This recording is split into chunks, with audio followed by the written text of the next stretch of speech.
Hello there everybody, Scotia here with a video that I was very much not expecting to be making this week, because we are here with the very first chapter of the Street Fighter 6 UDON comic series, prequel series, whatever you want to call it. And I'm very confused, honestly, because from the best of my knowledge, and if I'm wrong about this, someone can feel free to correct me in the comments. Two things confuse me about this. One is that this first chapter was supposed to be coming out next week, I think the 10th of May.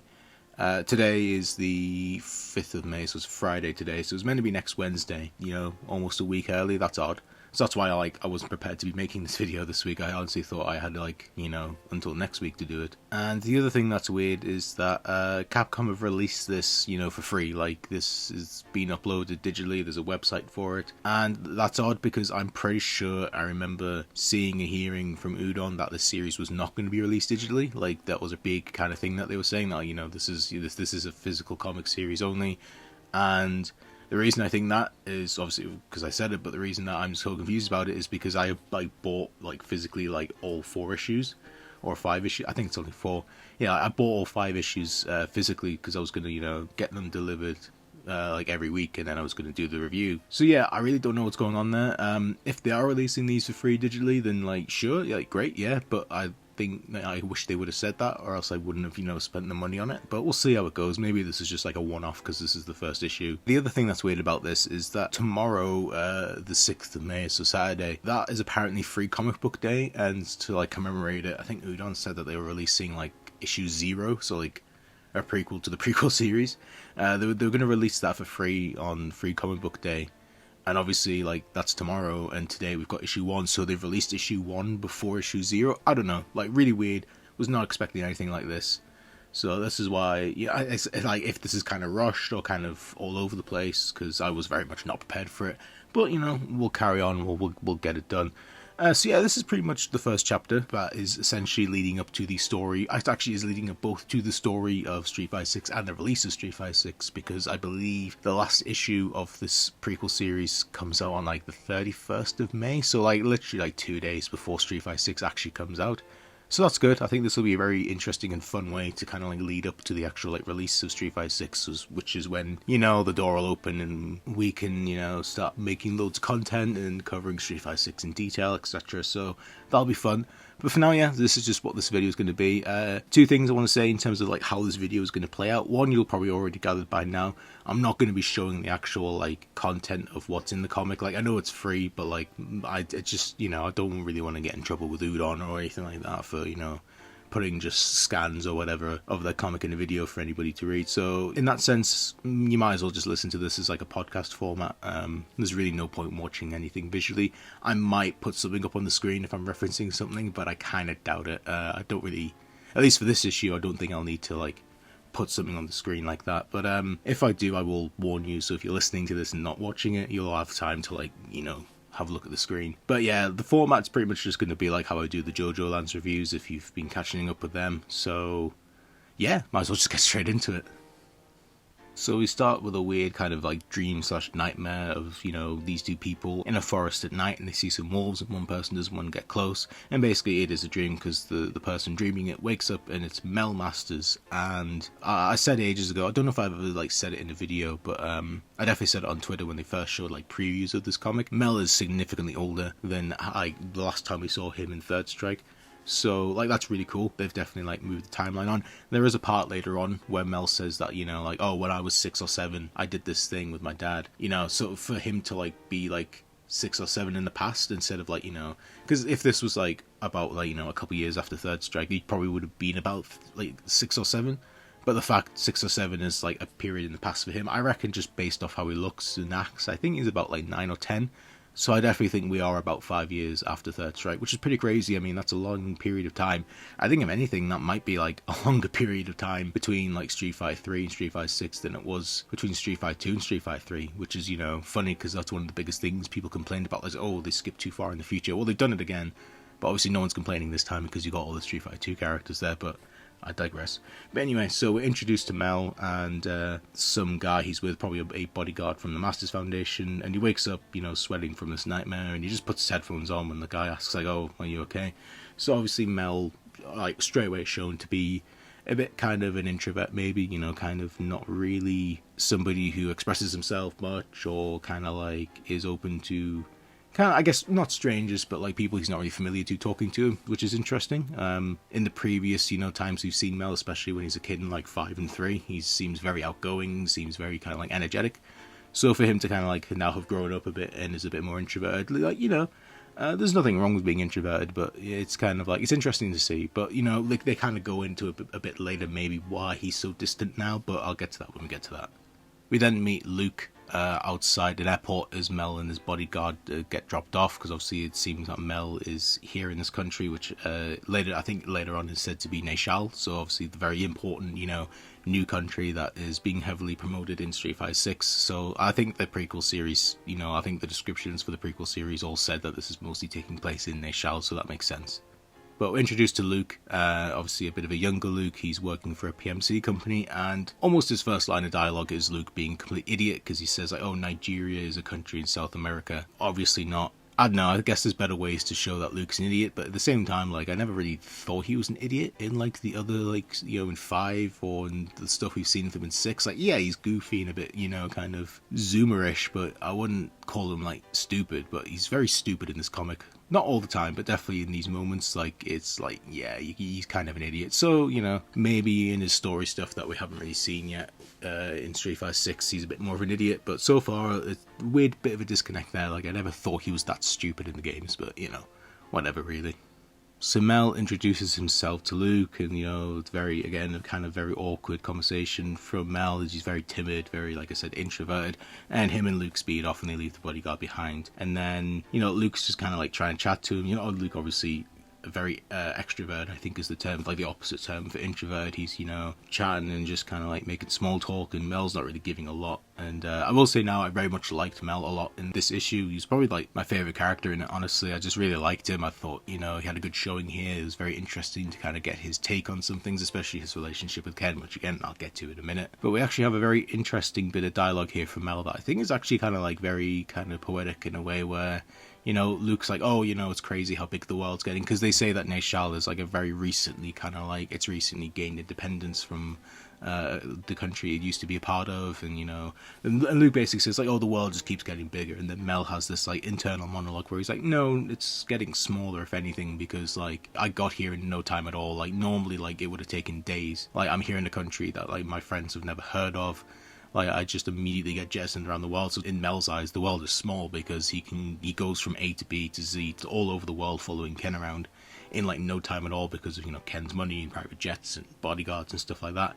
So it's a very interesting insight into like how Mel views the world, as opposed to like how pretty much everyone else views the world in Street Fighter, because there's always this common sentiment, especially from characters like Ryu, where it's like, oh, the world's so big. Like there's so many fighters in the world for me to face, and like I'm just constantly traveling the world, and I'm just seeing all these people, and it's so big. And Mel's like, no, I feel the opposite. I feel like the world's small because I can just get there so quickly. But so I thought it was a very interesting line of dialogue, and stuff like this is why I ended up really liking Mel in this issue. It was a very interesting outlook on the world of Street Fighter that we've never really gotten before from somebody who, at this point where it's like he's seen the world at such a young age that like it's just not really that exciting to him anymore. So it's very interesting. I think Mel has a very interesting outlook on the world of Street Fighter that I think we've never really seen before. So I think, you know, I definitely give a big thumbs up to that, because it was very interesting. We then get a scene with Ken talking to a bunch of, you know, the Masters Foundation board members, and he's pretty much arguing with them, because all the board members like, you've kind of been doing like some odd things, like some odd choices lately, because basically Ken has been like just pumping like hundreds of millions of dollars into Nayshall, in terms of like trying to make Nayshall into like a prospering country. And they're all like, you know, there's not really like, you're investing all these really weird things. Although it was really funny, they mentioned cryptocurrency at one point and it made me laugh, because I remember when all the designs leaked for Street Fighter 6, and obviously we saw like Hobo Ken for the first time, a lot of people were making like memes and like, oh, you know, Ken got all of his NFTs stolen from like a hack or something, just dumb memes like that. And it's actually kind of funny that that's actually ended up sort of being true, maybe not verbatim from the memes, but it's just interesting that Ken is actually dabbling in stuff like cryptocurrency. I definitely was not expecting that, but yeah, it seems like Ken is very much, since Third Strike, kind of abandoned fighting and sort of just focused really hard on, you know, building up the Masters Foundation, building up his legacy, building up the company's legacy, to the detriment of his family by the sounds of it. But again, I'll get to that. But this is very interesting, because the whole board is basically against him, except for one person who gets introduced in a minute. But Ken is pretty much, steadfast and like, no, I think this is the right thing. I think, investing in Nayshall is, the best thing to do. I'm, dead set on doing it. And then they bring up the concerns they have because apparently Ken is hosting a fighting tournament in Nayshall, and they're kind of like, we kind of feel like your priorities are kind of maybe a bit skewed here towards your past as, a national fighting champion. And honestly, I actually think Ken comes across very unlikable. Pretty much in this whole chapter, but especially this scene. Like, I get it, if you're a businessman, you have to make kind of like brash choices and argue a lot, but I just think it's just kind of sad to see Ken, just his priorities and kind of like his attitudes towards a lot of things just kind of be so different and kind of just so laser focused on not so much profit, but like, I don't know, I just feel like, yeah, he believes he's doing the right thing, but is he doing it for the right reasons? I don't know. We'll find out. But yeah, like it just made Ken, because he's very kind of brash and argumentative, and at one point one of the board members is like, "Oh, do you not want to like check with your father about making all these decisions?" And Ken's like, "No, I'm the chairman now." And it's like, okay, like calm down, man. It's I'm sure he has his reasons for it. I'm sure, he's probably under a lot of stress, but given we don't see that, it's hard for me to really sympathise with Ken a lot in this chapter and in these scenes, because it's very just, he just comes across as a bit kind of like he's just so in the CEO mindset that like, it just makes him unlikable in my opinion. And then of course it gets worse when he gets a call and he's immediately like, oh, like, what is it now? He's shouting, and then it turns out it's Mel, who kind of like just meekly tells Ken like, hey, you wanted me to call you to let you know when I got into Nayshall, I'm here now, can I hang up? And it's like that, this is the point when I was like, got really sad, because like, oh man, like Ken and Mel's relationship has absolutely, deteriorated to the point where Mel just doesn't really want to talk to Ken, doesn't really want to spend much time with Ken, and obviously Ken's so busy with the Masters Foundation and, getting all these things with Nayshall ready that he just, by sounds of it, has just become very distant with Mel. And it's a shame, because obviously the last time we saw them all in Third Strike would have been Ken's ending.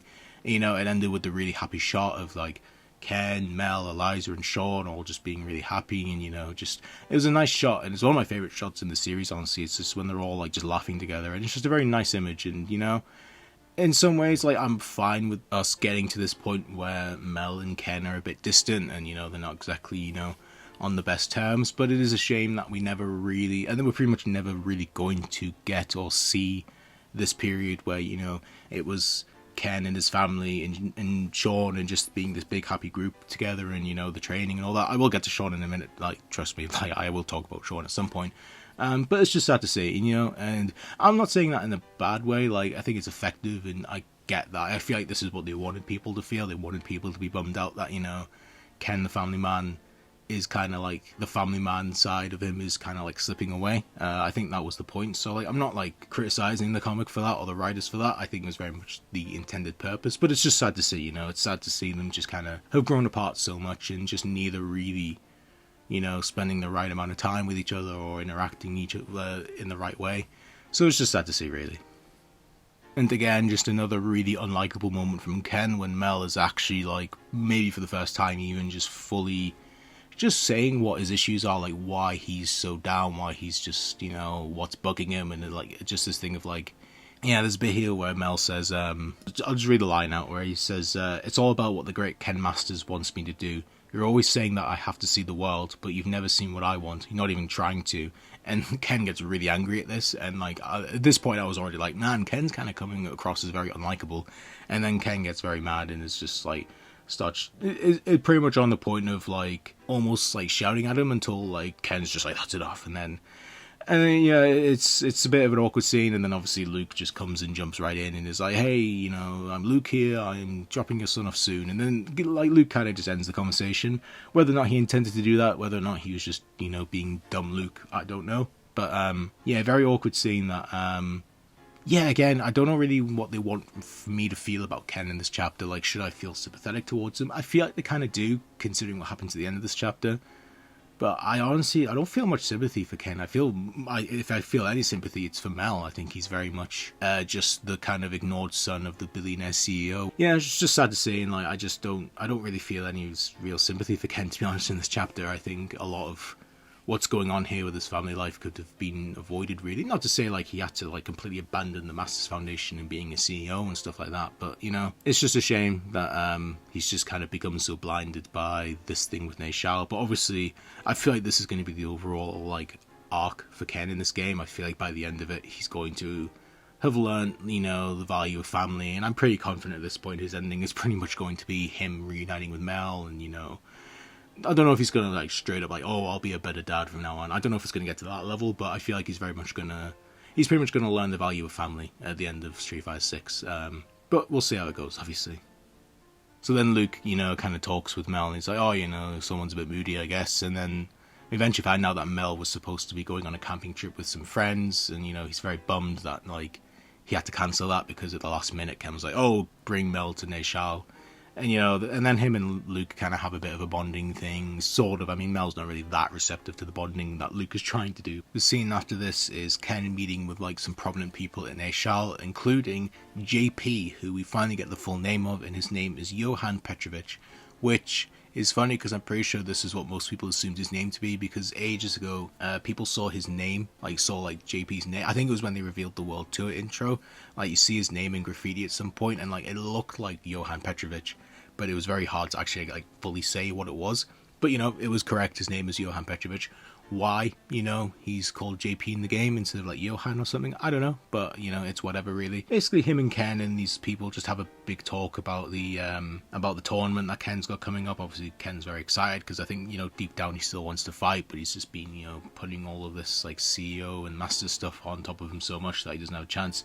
And then JP introduces these kind of weird AI drones that are basically going to be the referees. And I'm sure this will play a part at some point later on. But yeah, Ken and JP talk about, oh, we're doing all of this for the good of the country and blah, blah, blah. And then they get introduced to Nayshall's young king, Shari. And, I didn't think, obviously, this would be a thing. I didn't expect a king or anything. I know this character was in the previews for the comic, but obviously we didn't really know who they were or what their deal was. But basically he's just a young king of Nayshall. I think JP says later on, his father died when he was young, so he's been, in control of Nayshall since a young age. And the king gives Ken this gift of this cloak or something, and then one of the people there, I think it's the secretary, goes on about oh, there's this thing, there's this legend in Nayshall about, this warrior who defeated this dragon and then he died, but then they put the cloak over him and he came back to life. We then cut back to Luke and Mel, and they're still kind of bonding, and they talk about, I think Luke, pretends to be a wolf at some point, and then that's when Mel says oh, I went on a camping trip with my dad years ago to some tournament, and we saw wolves. So obviously the nightmare at the start of the chapter is a memory based off, when Mel and Ken saw wolves. And then there's a very interesting line here where Luke's oh, it's corny, kind of the whole the whole message, of the Masters should see the world and stuff like that. Luke thinks it's corny, and he says oh, if your dad's the champ, he should put his guard up. And then Mel has an interesting line here where he says, he's not fighting anymore.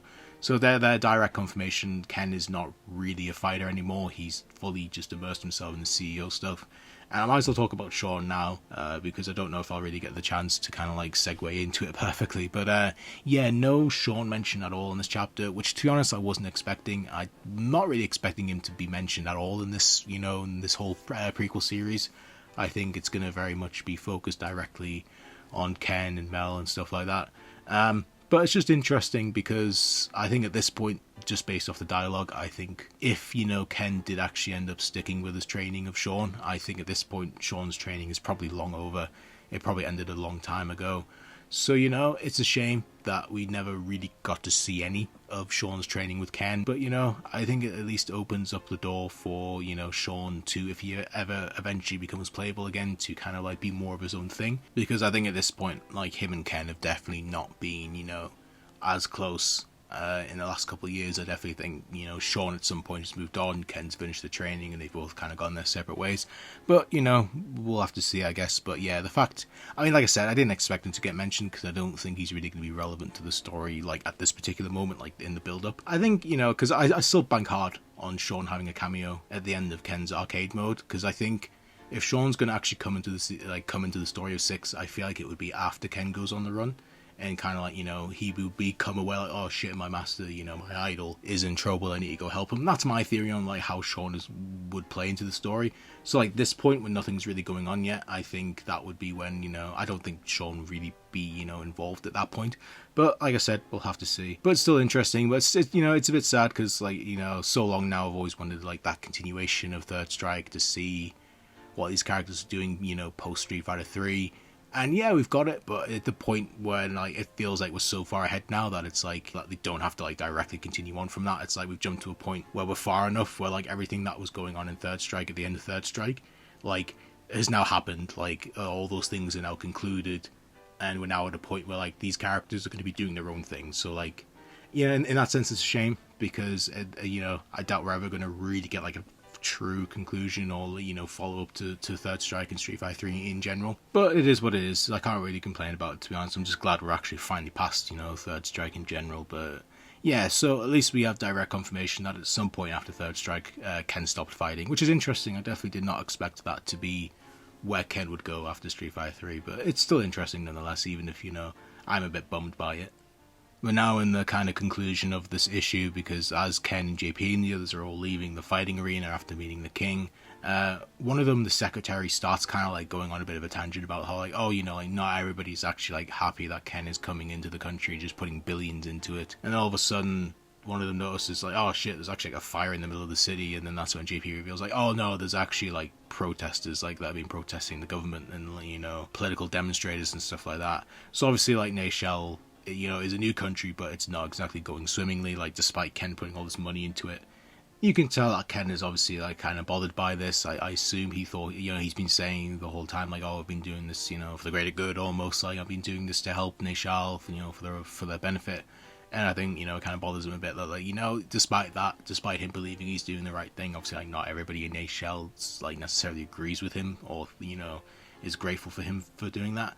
But on the ride to the next location, Ken is talking to one of the people from the Masters Foundation. He's talking to him, and he keeps being referenced as Jackson. What's interesting is that Kimberly, her last name is Jackson, and we know from the win quotes that something happened to Kimberly's uncle, and she keeps asking JP about it, like, oh, what happened to my uncle? And like some of the win quotes are in a reference to, you know, Kimberly's uncle. So I think it's very obvious at this point that this man Jackson is Kimberly's uncle, and that he, you know, used to work for Ken.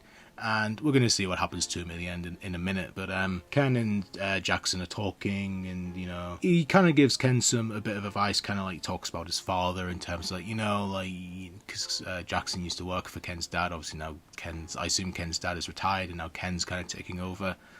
And he's kind of like, you know, like, your dad, you know, he used to do the same thing as you know, like, yeah, he was unsure about things, but once he made his mind up, like, he was very certain on it. And then that's when Ken's like, I'm going to do the same then, like, I'm steadfast on doing this thing for Nayshall. And then as they're driving, they eventually get caught by a protest kind of like blockade, and obviously they're not, you know, the driver's like, dang on, this isn't supposed to have, you know, been here, and he tries to reverse out, and then they start getting like pelted by rocks and stuff like that, and then someone or some people start opening fire on the car, and Jackson gets hit and Ken gets shot in the arm, and then the car flips over because it gets hit by a truck. Basically, it's a whole sting operation. Like, it was absolutely planned. Like, whether JP was involved in it, I don't know. I can certainly believe it, but at this point, obviously, it's unclear why JP would want Ken out of the picture, especially since Ken seems to be pretty much, you know, helping JP get what he wants. But, you know, we don't even really know what JP wants at this point, so that's just kind of like guesswork, really. But the car gets flipped over and it's about to explode, and Ken manages to get out of the car, but Jackson appears to be stuck.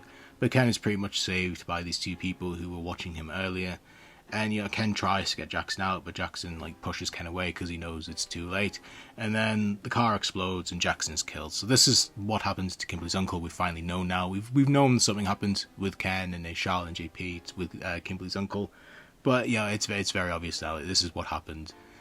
So, you know, it'd be interesting to see how Kimberly reacts to Ken, because, you know, the way it's going, I'm sure Kimberly could find some way to blame Ken for it. Obviously, she seems at least a bit more aware that JP was the one responsible for this, was the one to blame. So I assume at some point JP is going to be found out, you know, his plan is going to be exposed, and it's going to become very apparent that he is, at the very least, the villain responsible for, you know, all this, and Nayshall and Ken and, you know, Kimberly's uncle. But the comic ends basically with these two people rescuing Ken and putting him in the back of their van and driving off as, you know, people continue to shoot at them. And that's pretty much it. Obviously, the last kind of like couple panels is, you know, Mel falling asleep in the desert at night as Luke is driving, because obviously they're unaware of what's happened to Ken. So that's the cliffhanger that we're left on, as you know, Ken's obviously, things are going very wrong for Ken. He's, you know, his life's in danger. His friend Jackson is dead.